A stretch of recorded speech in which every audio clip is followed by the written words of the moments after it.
পদযাত্ৰাত আমাৰ উপস্থিত হোৱা মৰা সকলো আমাৰ বৰ্মা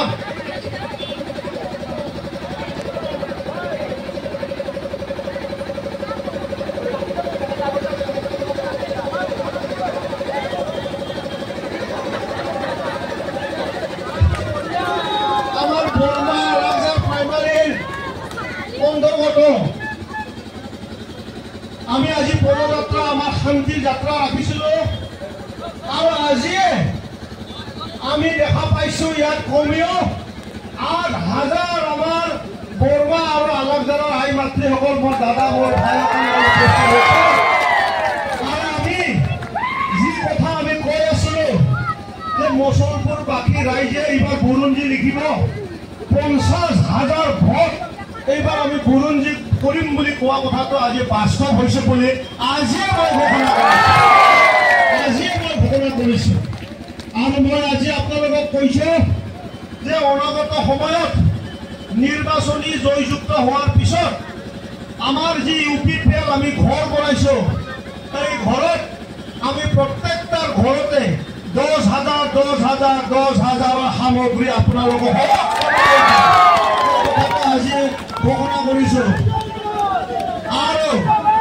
প্ৰমোদ বড়ো ডাঙৰীয়াৰ যি শান্তিৰ বাণী যি আমাক এই অঞ্চলত এনেকুৱা এটা সমান উন্নয়ন সমান ব্যৱস্থাৰে সকলোৰে ঘৰত সকলোৰে মন্দিৰত মছজিদত নামঘৰত যি আৰ্থিক অনুদান দিয়া যি আঁচনি চলি আছে মই আজি সকলোকে মই আজি ঈশ্বৰৰ আগত শপত খাই কৈছো সকলোৰে নামঘৰত আৰু মছজিদত বাথৌ থানচালিত মই এইবিলাক পইচা আপোনালোকক দিম সেই কথাটো কৈছো মই আৰু বিশেষ ক'ব খোজা নাই সকলো ভগৱান আছে আচৰিত ধৰণৰ মানুহ ওলাই আহিছে আজি আচৰিত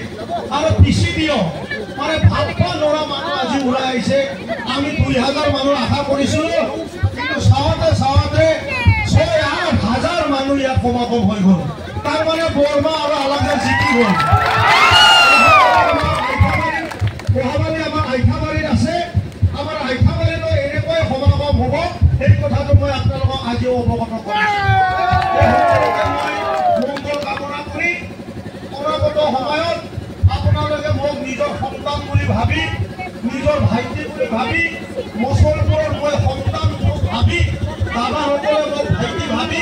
সকলোৱে আমাৰ UPPL দলক জয়যুক্ত কৰাৰ কাৰণে আজিৰ পৰা সকলোকে মই ধন্যবাদ জ্ঞাপন কৰি আজি যে আহা আপোনালোকৰ ইমান কষ্ট হৈছে ইমান গৰমৰ মাজত ইমান মানে কষ্ট হৈ আপোনালোকে আহিছে মই সকলোকে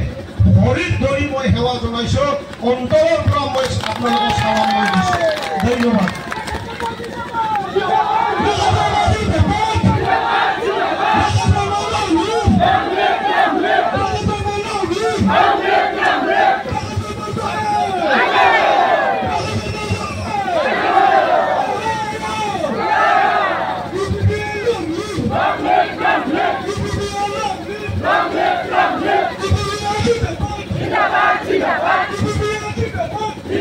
Zindabad!